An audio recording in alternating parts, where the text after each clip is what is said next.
Tenemos en principio así como regla general dos lugares en Marcos Juárez, en nuestra zona, lo que es Marcos Juárez Sur, lo que decías vos, que tenemos campos muy anegados, con miles de hectáreas bajo agua, que es una situación, y el resto de la zona donde el exceso hídrico también nos perjudica, en menor medida, pero también nos perjudica. Y ahí tendríamos que estar diferenciando lo que son los cultivos ya implantados a los cultivos a implantarse. Yendo a los cultivos implantados, fundamentalmente trigo y maíz. Para el trigo, en realidad, el trigo venía excelente, venía muy bien, venía un año bárbaro, y estas lluvias, las de a partir de agosto, que tuvimos mucha lluvia en agosto, 160, 170 milímetros en agosto, cuando el promedio nuestro son 15, excesivo en septiembre y 280 o hasta 300 milímetros en algún caso en octubre, evidentemente al trigo lo ha perjudicado en forma importante en algunos casos. Cuando digo importante en algunos casos me refiero que vamos a tener mucha variabilidad en la zona de lotes que van a ser muy buenos lotes y otros que van a ser muy afectados. En general el daño grande que provoca la humedad y el exceso hídrico es problema de enfermedades en trigo que va a hacer que el cultivo en algunos casos merme en rendimiento en forma importante. Y a su vez, lo que vos decías, los pronósticos a corto plazo tampoco son, digamos, también están hablando de un exceso de agua o de seguir lloviendo en forma importante. O sea que en ese caso estamos perjudicados con el trigo en la perspectiva que teníamos. En cuanto al cultivo en maíz, el maíz se pudo sembrar en general en toda la zona en una fecha óptima. Se sembró en el mes de septiembre, a mitad del mes de septiembre, que nos dio una ventana de siembra al tiempo como para hacer una siembra bastante buena. Las implantaciones del cultivo fueron buenas y bueno, en general no hemos perdido superficie importante en maíz. Viene un cultivo un poco demorado por el exceso de humedad y el exceso de días nublados y la falta de temperatura, pero en maíz estamos todavía bastante bien en carrera, digamos, como para hacer un pantallazo general de esos dos cultivos. Y con respecto a lo que nos queda de implantar, que es soja, prácticamente no pudimos empezar la siembra. En nuestra zona es una región que empieza la siembra muy temprano en soja y en años normales, qué sé yo, 8 o 10 de octubre estamos comenzando la siembra. Estamos prácticamente al 25 de octubre y hay muy pocos lotes sembrados, de los cuales a su vez muchos hay que ver si no van a resiembra por el exceso de agua.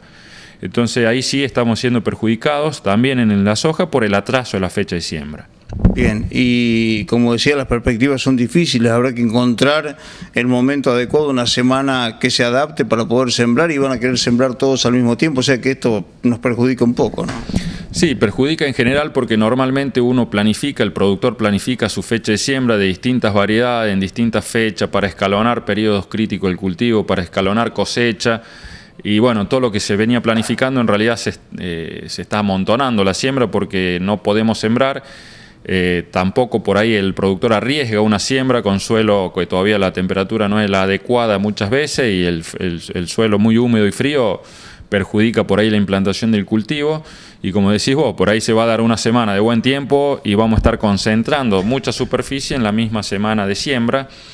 cosa que es, digamos, todavía estamos en muy buena fecha de siembra en soja, pero es riesgoso siempre amontonar mucha superficie en una fecha corta de siembra porque, bueno, siempre es como que, digamos, decimos vulgarmente que ponemos todos los huevos en una misma canasta, digamos, no diversificamos y eso puede ser perjudicial, digamos. Y por otro lado, a su vez, nos complica después operativamente o logísticamente tanto al productor como al transporte como al acopio en el tema de cosecha porque tenemos toda la cosecha prácticamente en el mismo tiempo.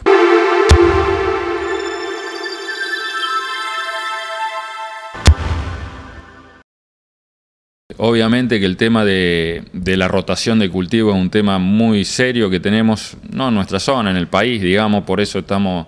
desde el punto de vista técnico, muy preocupados todos los que estamos en el sector por el tema de que prácticamente el monocultivo de soja se siga extendiendo. Lo que pasa, digamos, como una especie de, digamos, hay pro y contra en el tema. Tampoco el productor puede hacerlo, el productor es muy consciente de lo que está haciendo, digamos. Cuando hacen mea culpa saben que el tema de falta de rotación los perjudica y a la larga lo va a seguir perjudicando,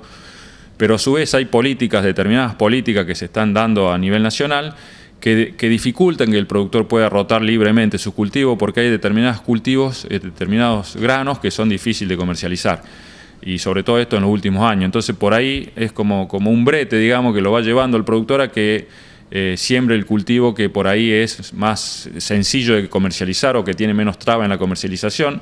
que de los cultivos tradicionales que tenemos nosotros es la soja, y lamentablemente desde el punto de vista agronómico eso es muy perjudicial y atenta y agrava todo lo que estamos hablando en esta nota, ¿no?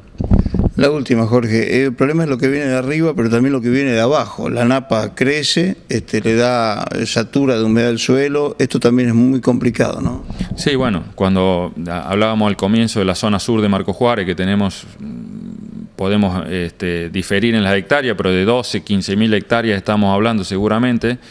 Gran parte del problema es un problema de napas, donde no solamente ahí va lo agronómico, sino fundamentalmente va cuestiones de escurrimiento vía canales, canalizaciones, vía hidráulicas, que realmente no soy especialista para hablar del tema, pero evidentemente, en mi opinión, creo que el problema más serio es el tema de napas, donde a su vez se agrava con todo lo que es falta de rotación de cultivo y monocultivo, pero en esos casos me parece que el problema fundamental a solucionar es el problema del ascenso de napas.